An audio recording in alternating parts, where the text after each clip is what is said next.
कहता है एक्सप्लेन करो difference between public and private sector of Indian economy. हमें पता है पब्लिक सेक्टर ऐसे सेक्टर होते हैं जो एक गवर्नमेंट में, मतलब एक इकोनॉमी में गवर्नमेंट होल्ड करती है, और प्राइवेट इंडिविजुअल्स या फिर ग्रुप ऑफ इंडिविजुअल्स। अच्छा, गवर्नमेंट का मोटिव क्या होता है पब्लिक सेक्टर का? सोशल वेलफेयर या सर्विस। और प्राइवेट वालों का अर्निंग प्रॉफिट। मनी भी लिख सकते हो, कोई दिक्कत नहीं है, आ जाओ पढ़ लेते हैं बेटा।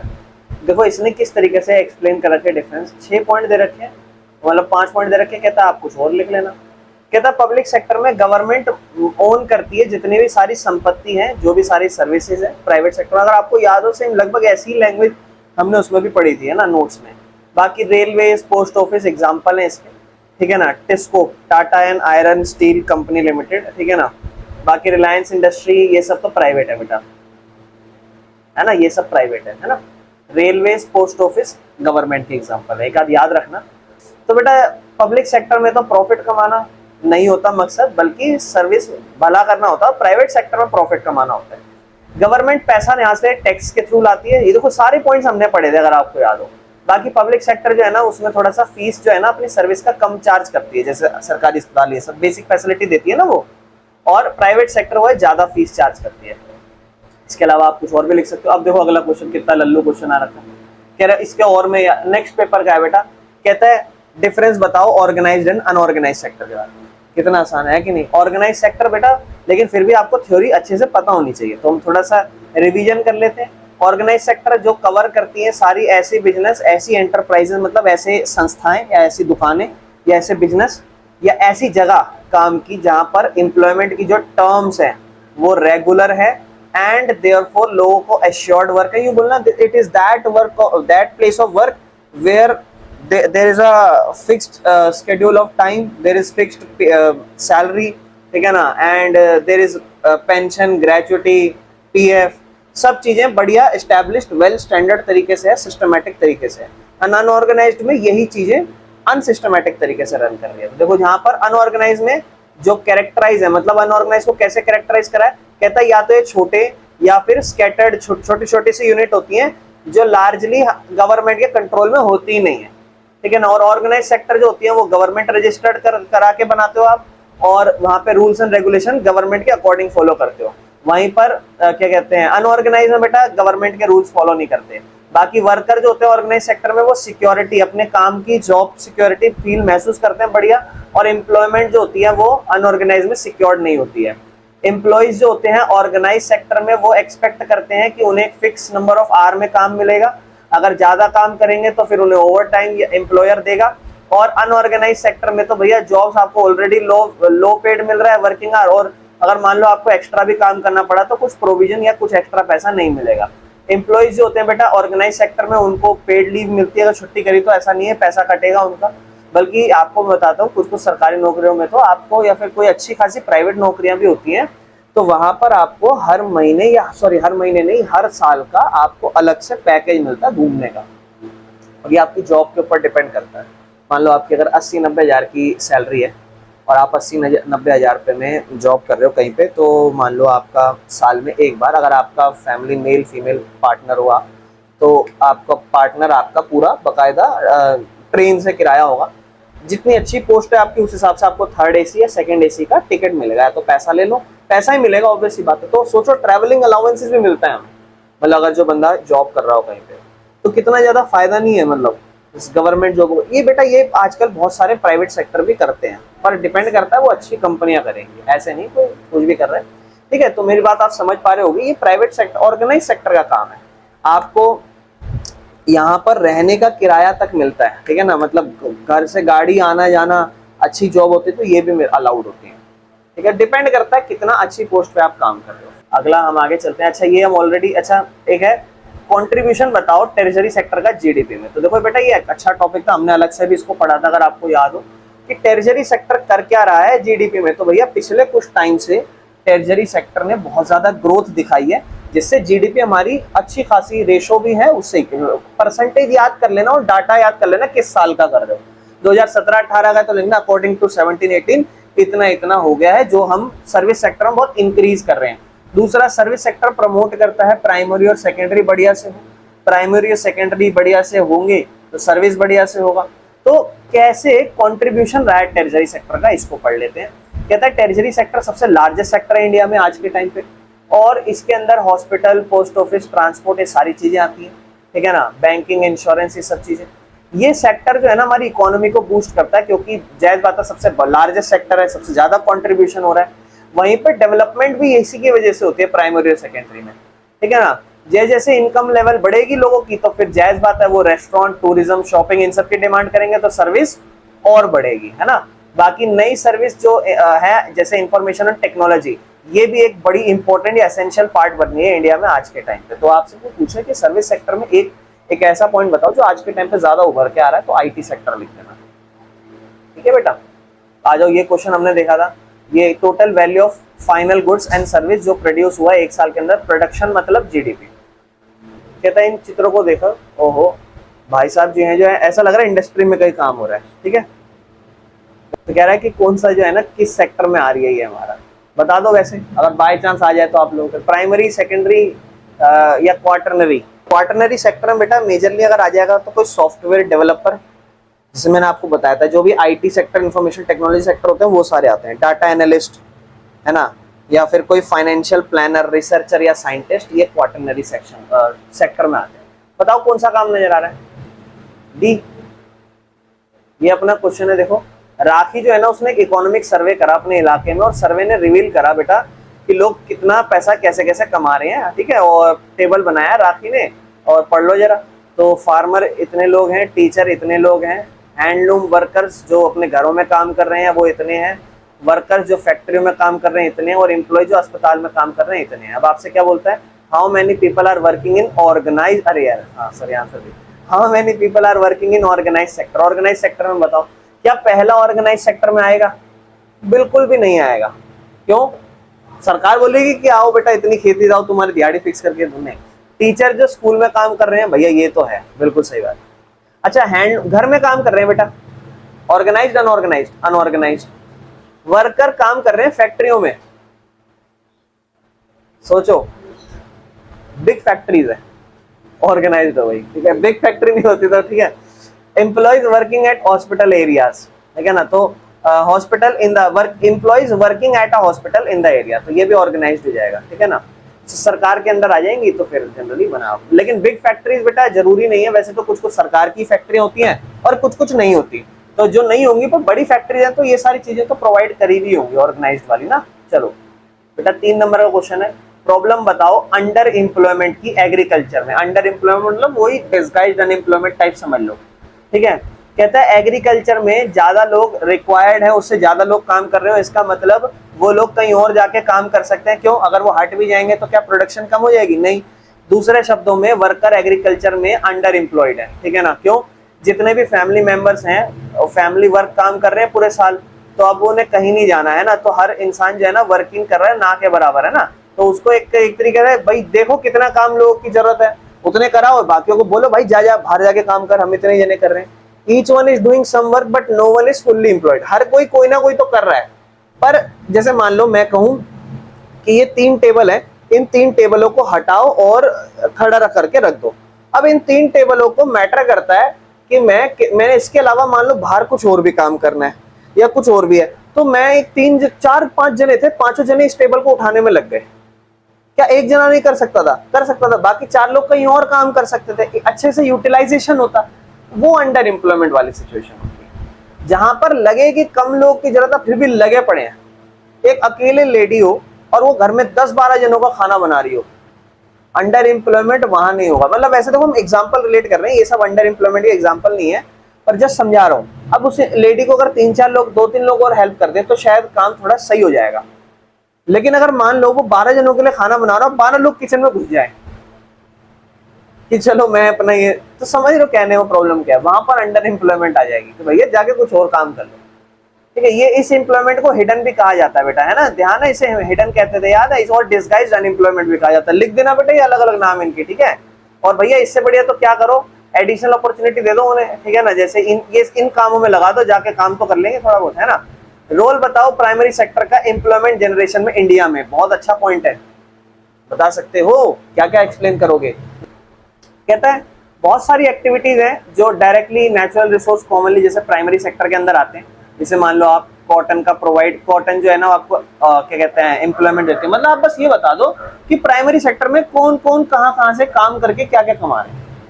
जैसे कॉटन का काम कर रहे हैं तो एम्प्लॉयमेंट मिल रही है फार्म लेबर्स को। डेयरी में अगर काम कर रहे हैं तो बायोलॉजिकल प्रोसेस से डिपेंड कर रहे हैं एनिमल्स और availability of resource provide employment to people. वहीं पे कुछ मिनरल्स या ओर्स या नेचुरल प्रोडक्ट है, जब हम उसको प्रोड्यूस करते हैं तो एक्सप्लॉइट करता है वो नेचुरल रिसोर्स को।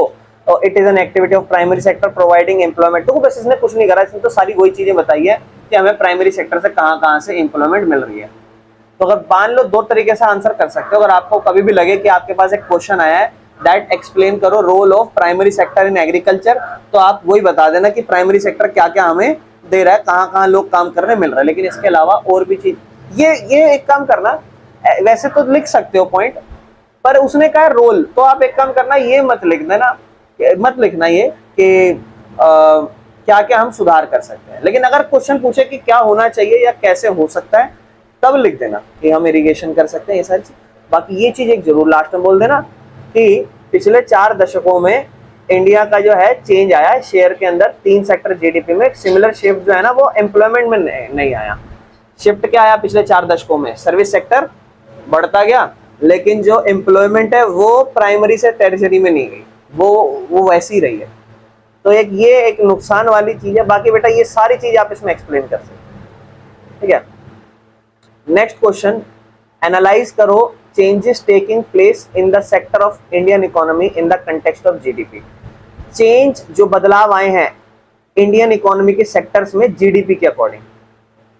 तो जीडीपी में क्या क्या बदलाव आया? जीडीपी में सर्विस सेक्टर से ज्यादा निकला शेयर, है ना, और उससे पहले प्राइमरी से ज्यादा निकलता था। तो उसी चीज को एक्सप्लेन कर दो। प्राइमरी सेक्टर ज्यादा था, है ना, और एक टाइम बाद फिर 2013-14 में क्या हुआ, सर्विस सेक्टर ज्यादा आ गया। तो ये एक शिफ्ट दिखा रहा है हमें, बस इसी चीज को एक्सप्लेन करना था।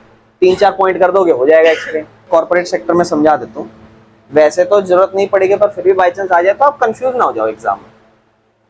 बेटा जैसे मान लो हम किसान लोग हैं सारे, या मान लो हम लोग ना फार्मर्स हैं। अमूल का मैं आपको बेस्ट एग्जांपल बताता हूँ। गुजरात की कंपनी थी अमूल या मदर डेयरी।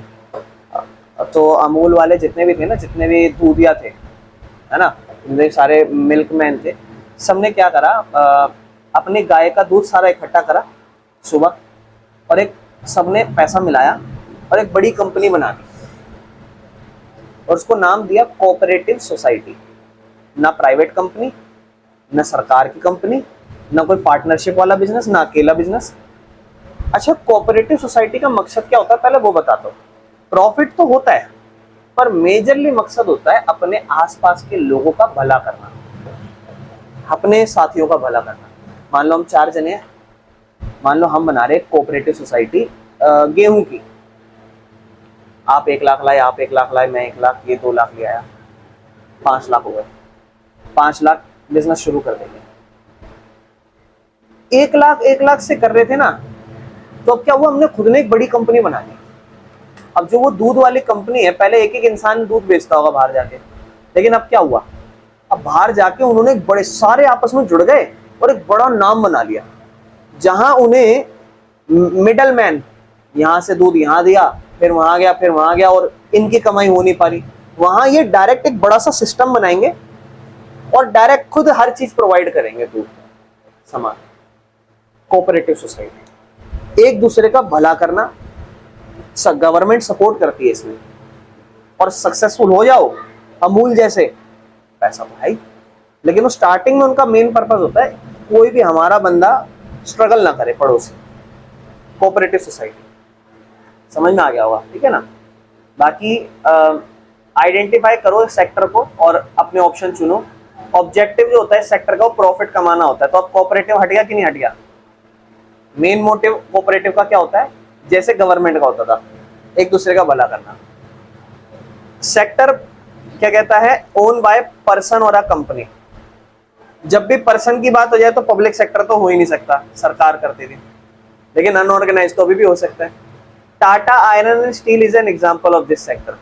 तो भैया अनऑर्गेनाइज भी नहीं हो सकता पब्लिक सेक्टर, कोई दिक्कत तो नहीं है। आगे चलते हैं, है ना। बाकी ऑर्गेनाइज सेक्टर का क्वेश्चन आ रखा था, mention any one feature of the working condition of organise sector. तो आप ये फीचर लिख सकते हो, है ना, कि कुछ भी लिख सकते हो, they are registered by government, ये लिख सकते हो आप, and have to follow its rules and regulation, ठीक है ना। रूल्स एंड रेगुलेशन में फिर छोटा सा लिख देना, like minimum wages act, gratuity act, shop establishment act, it is called organise sector. अगला बोला था बेटा उसने, एक्सप्लेन करो एक फायदा एम्प्लॉयर को मिलता है ऑर्गेनाइज सेक्टर एम्प्लॉय से। मतलब एम्प्लॉयर दे रहा है बेटा फायदा, एम्प्लॉयर किसको दे रहा है, एम्प्लॉयज को। प्रोविडेंट फंड फायदा लिख सकते हो। अगर आपको याद हो, मैंने एक एग्जांपल दिया था जहां मैंने बताया था कि अगर 3,000 रुपये पीएफ बन रहा है आपका, 18,000 की सैलरी और 3, तो उतना ही आपका एम्प्लॉयर भी मिलाता है, वो डबल हो जाता है अमाउंट। तो वो ध्यान रखना, लिख सकते हैं वैसे हम। बाकी को इसी में से एक्सप्लेन करना हो तो इसमें से क्या एक्सप्लेन करोगे, तो देखो पढ़ लेते हैं। It has some formal process and procedure, some of these people may not be employed by anyone but may work on their own, but they have to register themselves with the government. देखो employer क्या फायदा दे सकता है, जो आपको काम कर रहा है तो वो आपको क्या फायदा दे सकता है। देखो इसमें पढ़ लो ना कि आपको मान लो मिनिमम वेजेस एक्ट है या पेमेंट ऑफ ग्रेच्युटी है, तो ये आपको एक फायदे मिल रहे हैं, आपकी जॉब सिक्योर्ड है, ये फायदा मिल रहा है एम्प्लॉयर से। और क्या हो सकता है, पीएफ मिल रहा है, ये फायदा है आपका। तो एक बेनिफिट लिखना था, तो कुछ भी बेनिफिट लिख सकते हो। अगला, नेसेसरी क्यों है हर सेल्फ एम्प्लॉयड पीपल के लिए कि वो रजिस्टर करें गवर्नमेंट के साथ। इसमें हम क्या लिख सकते हैं कि क्यों नेसेसरी है सेल्फ एम्प्लॉयड पीपल के लिए, जो खुद से सेल्फ एम्प्लॉयड, खुद से काम कर रहे हैं, उनके लिए क्यों। क्योंकि देखो वो जो आप खुद से काम कर रहे हैं वो हो सकता है अनऑर्गेनाइज्ड तरीके से करें, तो उसमें हो सकता है कि वो इन रूल्स को फॉलो ना करें। तो अगर वो अपने आप को ऑर्गेनाइज कराएंगे तो गवर्नमेंट के साथ उन्हें रजिस्टर्ड होना पड़ेगा और फिर सारी चीजें रूल्स या रेगुलेशंस के तहत चलेंगी, जिस वजह में उनको जरूरी है अपने आप को, अगर वो सेल्फ एम्प्लॉयड वर्कर है, आत्मनिर्भर, मतलब खुद से कोई बिजनेस चला रहे हैं इस तरीके से, ठीक है ना। इसका करा आप लोगों ने, इसका आंसर नहीं करा था। बाकी देखो बेटा क्या क्या था, है ना, फायदा बताओ ऑर्गेनाइज सेक्टर में क्या क्या फीचर है, तो सारे फायदे आपने जो अपनी तरफ से लिखे होंगे ओके। बाकी क्या ऑर्गेनाइज सेक्टर में जो है आपको पेड लीव्स मिलती है, मिनिमम, देखो वही ना, मिनिमम वेजेस मिलने वाला जो एक्ट था, वो सारे फायदे। बाकी सेल्फ एम्प्लॉयड के लिए क्यों जरूरी है रूल्स एंड रेगुलेशन, देखो वही कि उसके लिए, ताकि वो सेल्फ एम्प्लॉयड काम में आ रहा है तो जायज बात है वो रूल्स एंड रेगुलेशन में रह के काम करे जो सरकार ने सेट करे, जो मैंने अभी पॉइंट बताया वही है। बाकी इससे गवर्नमेंट को भी सहायता मिलती है डाटा बनाने में कि यार ये बंदा काम करता है। जितने भी अनऑर्गेनाइज सेक्टर है, क्या सरकार को उनके बारे में पता है कौन कितना कमा रहा है, नहीं कमा रहा, लेकिन अगर उन बारे में पता चल जाए तो हमारी जीडीपी कुछ परसेंट तो ऐसे ही बढ़ जाएगी, है ना। क्योंकि कितने लोग हैं जो अपने आप को जीएसटी इन सब में रजिस्टर नहीं करके रखते, तो भैया बहुत इनकम हो सकती है ऐसे, है ना। बाकी बेटा अगला, इनमें से कहता है ऑड वन आउट चूज करो। ऑड वन आउट, जैसे पायलट है, ड्राइवर है, गार्डनर है।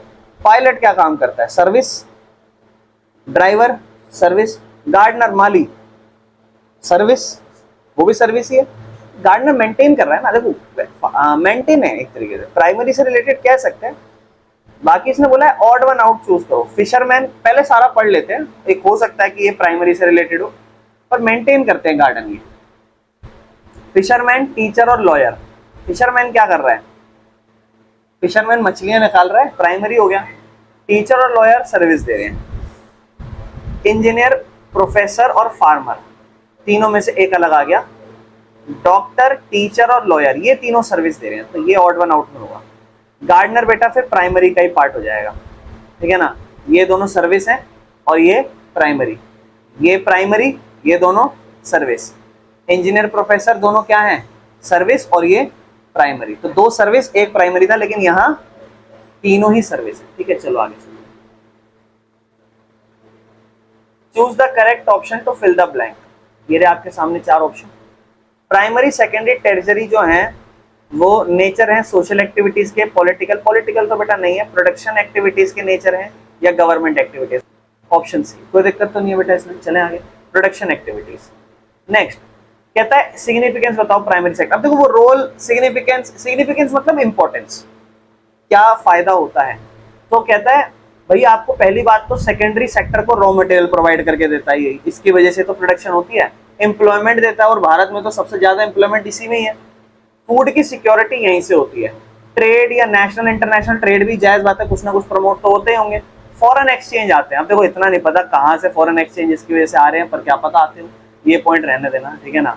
तो बाकी लिख सकते हो। चलो बेटा, रोल बताओ सरकार का इकोनॉमिक ग्रोथ में। बेटा ये इंपॉर्टेंट क्वेश्चन है, मतलब सरकार ने ऐसा क्या करा, वो जो इरिगेशन ये सब चीज, ये इसके अंदर थोड़ा बहुत डाल सकते हो कि प्राइमरी में सरकार ये कर सकती है या सरकार क्या क्या करती है। तो सरकार बेटा एक तो सबसे पहली चीज इंफ्रास्ट्रक्चर एनकरेज करेगी। सरकार चाहेगी कि इंफ्रास्ट्रक्चर यानी कि रोड ट्रांसपोर्ट बढ़िया हो, क्योंकि जब ये बढ़िया होगा ना तो देश अपने आप ही विकास करेगा। हर रोड बने हुए होंगे बढ़िया से, डेवलपमेंट अपने आप आ जाएगी। सब्सिडीज दो कुछ गुड्स पे, ऐसे गुड्स पे, जैसे याद है वो सीड्स और फर्टिलाइजर पे सरकार जो है एग्रीकल्चर में सब्सिडीज दे देती थी, क्यों? ताकि लोग ज्यादा से ज्यादा खेती करें, भला हो, काम मिले उन्हें, काम करें।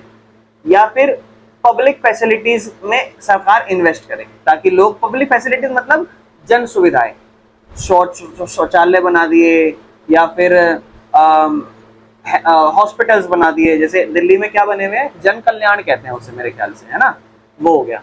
बाकी लिबरलाइजेशन और ग्लोबलाइजेशन की पॉलिसी अडॉप्ट करो। बेटा 1991 के जब इकोनॉमी में बदलाव आया था ना, 1947 से 1990 तक, 1990 में एक ऐसा हालत आ गई थी बहुत बुरी, जहां हमारी इकोनॉमी बहुत बुरे हाल पे थी।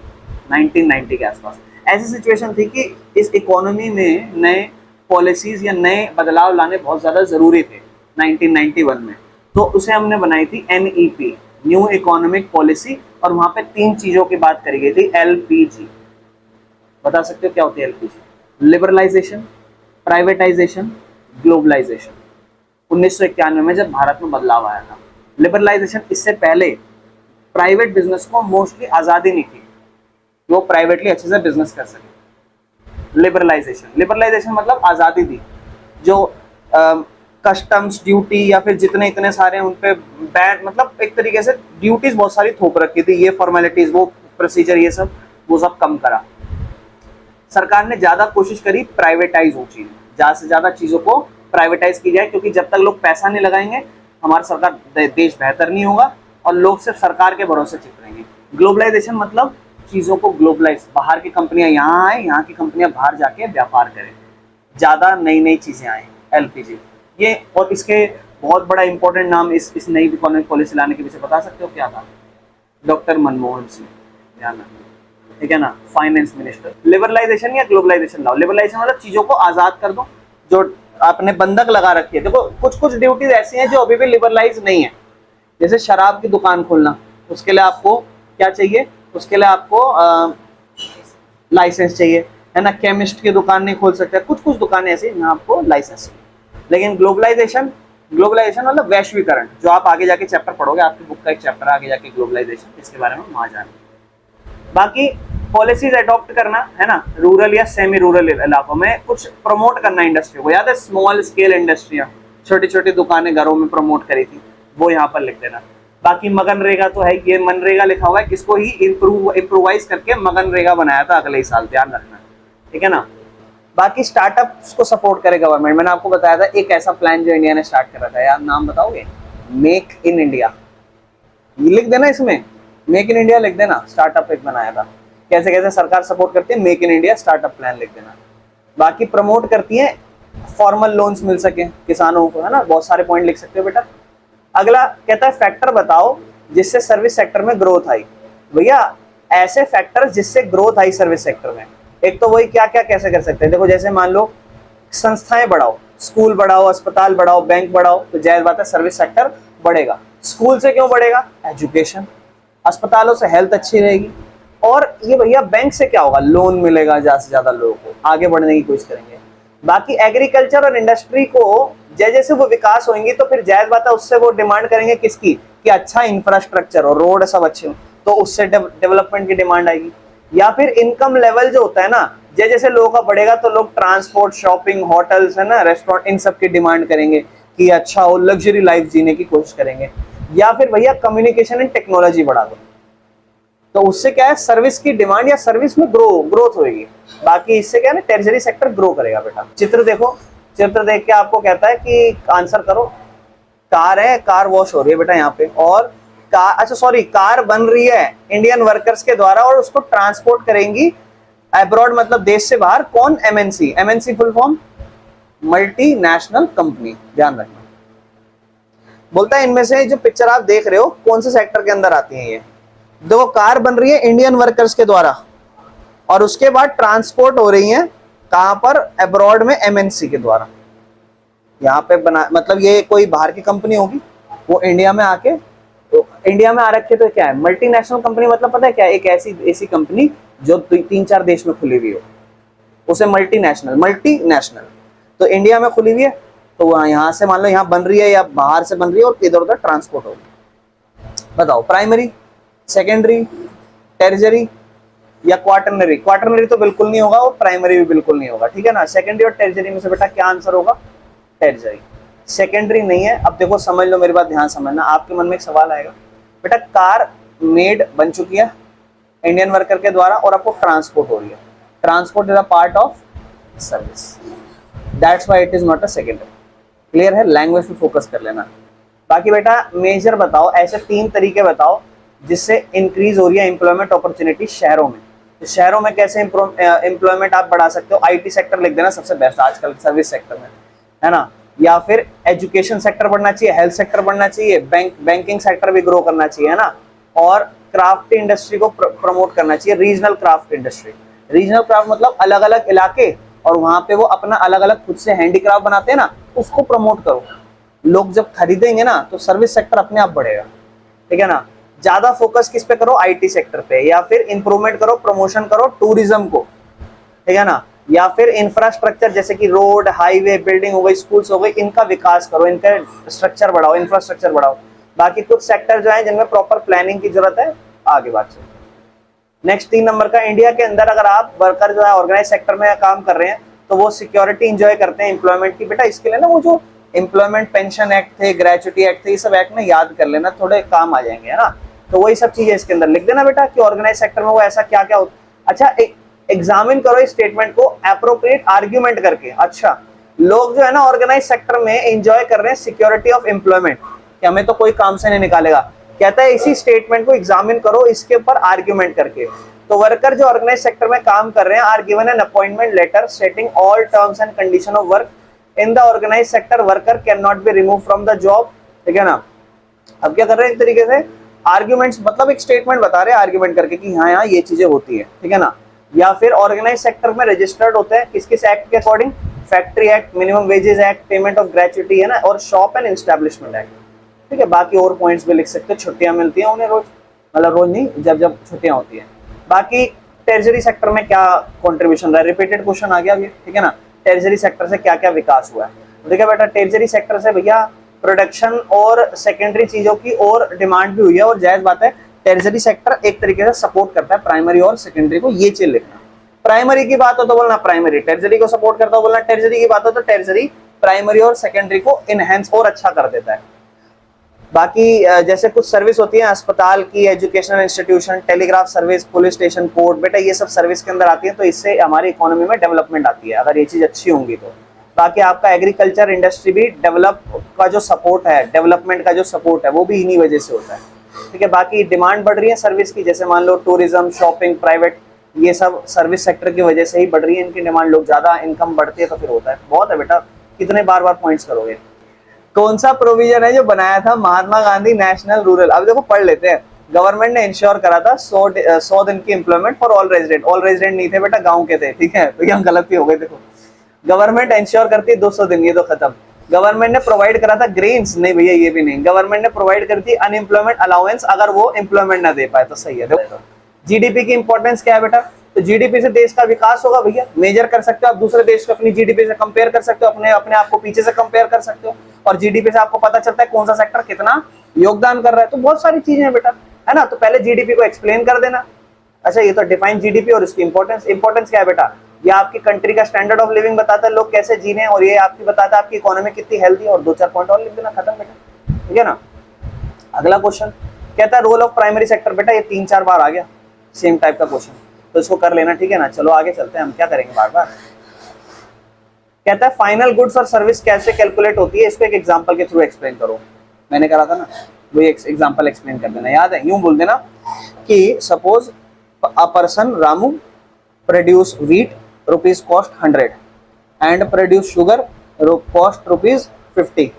If he sell to Shamu काका, जो भी तीसरे को बेचा 150 रुपए में, और 150 रुपए में बेचा, तो 150 रुपए में उसको जब बेचा तो फिर उसने उसको तैयार करके बिस्किट बनाया और उसने उसको मार्केट में बेचा 200 रुपए में, और मार्केट में जब वो बिका तो वो 200 रुपए बिका, तो उसका जो हम फाइनल गुड्स है वो 200 रुपए कैलकुलेट करेंगे, ठीक है ना, या फिर वैल्यू एडेड के तरीके से बता देना, बस उसी चीज को एक्सप्लेन कर देना बेटा।